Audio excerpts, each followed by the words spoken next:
Good day, day two. My name is Sarah, if you haven't joined me before, and I am with Vintage Find Haus.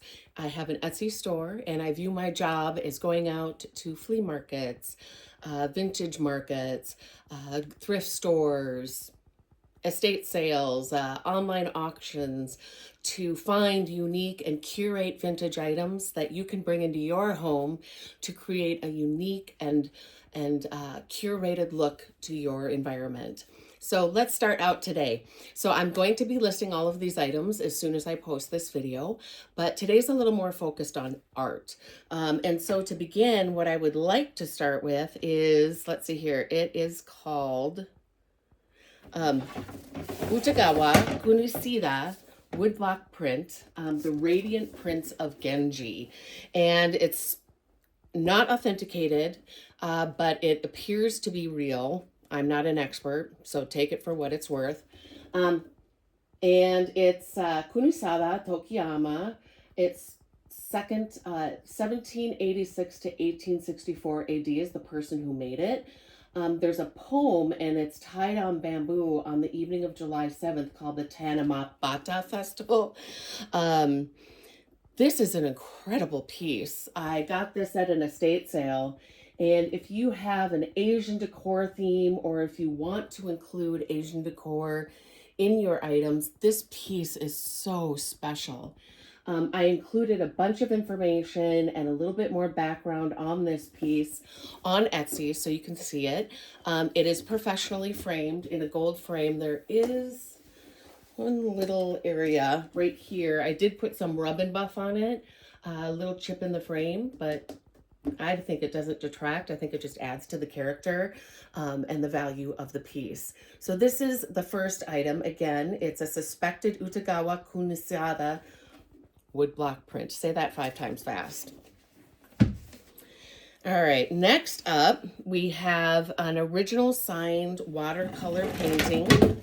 And I believe this is phlox, coneflower, or black-eyed Susans and coneflower in a wooded scene. It is signed by the artist. Her name is Pearl, let's see here, Pearl Fay. And let's see here, I don't know if you can see the signature there, but it's a beautiful specimen. It's made to hang on the wall.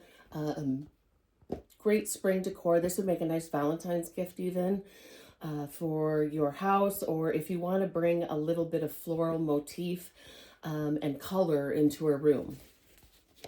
And measurements all are online.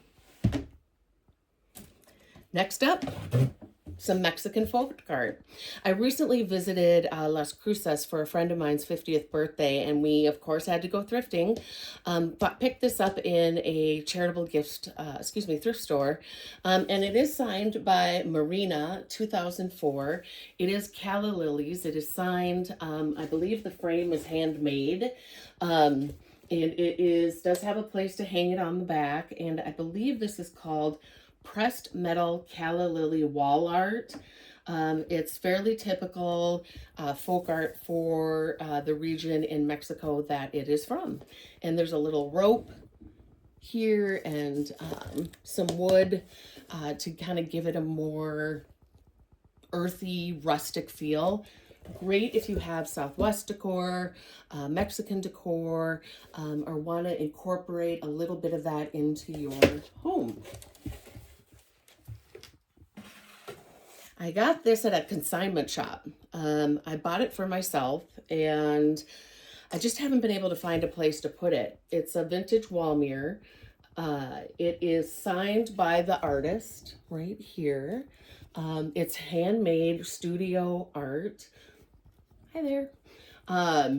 You can kind of see the rings of, it was made on the wheel like a plate, and then I believe they simply put a hole in the middle and included a plate.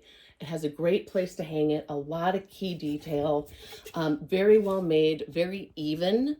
I really like it. It's in tones of blue and brown and beige, and it's made on a speckled buff stoneware. Now, if you love brass, you're going to love this. Man cave, spittoon, smoking room. This is a vintage spittoon. I left the patina on it instead of polishing it.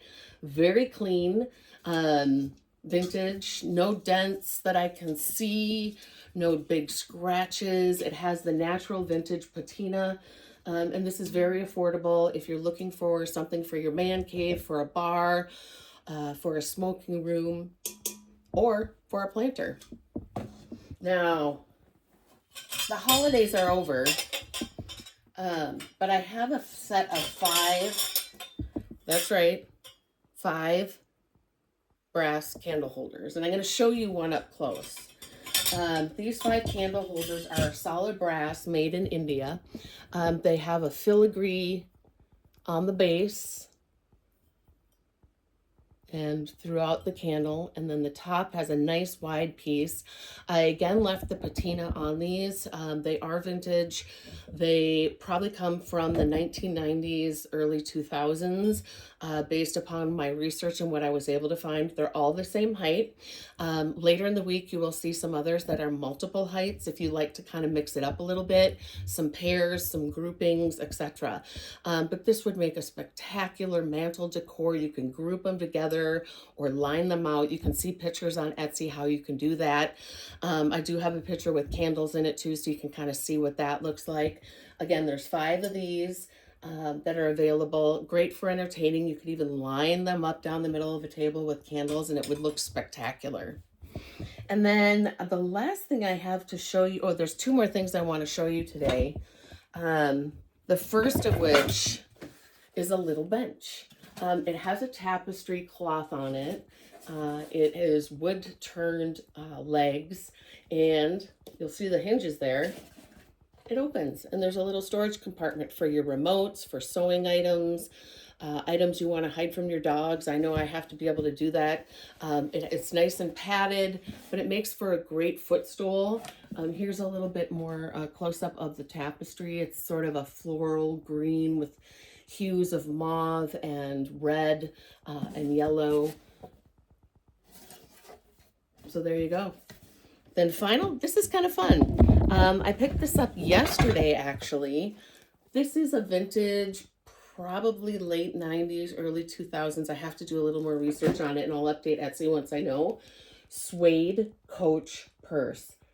This thing looks like it's never been used. The handles don't have any marks or scuffs on it. The bottom, no real wear on it. You open it up and it's absolutely pristine and clean. And I'll show you, give you a close-up of the tag here so you can kind of see. You want to always look at these for authenticity. Do a Google search on the number. The number is 9507. And you can always tell if a coach is real, or not always, but it helps to authenticate a coach, is if you search that number and the purses that show up look exactly like it, you know you're on the right track. But then you want to look for specific details. Is all the hardware solid brass? Does the branding look right? Is the sewing single stitch tight together and you can't really see where it ends? And does it have the brass hardware everywhere? The snaps included. The zippers are usually wide KK. So those are the things you want to look at. The only thing that's wrong with this is that it doesn't include the little coach tag, but that does not detract from it. The price that I put on there does reflect that it doesn't have the tag. You can buy those on eBay if you wanted to add the little tag to it. Love this. If it's gone, it means that I kept it. But thank you so much for stopping by again today. And hopefully I'm doing my job well by finding you unique vintage pieces that you can incorporate into your home, into your life. And stop by tomorrow because we're going to have a ton more items. Happy New Year.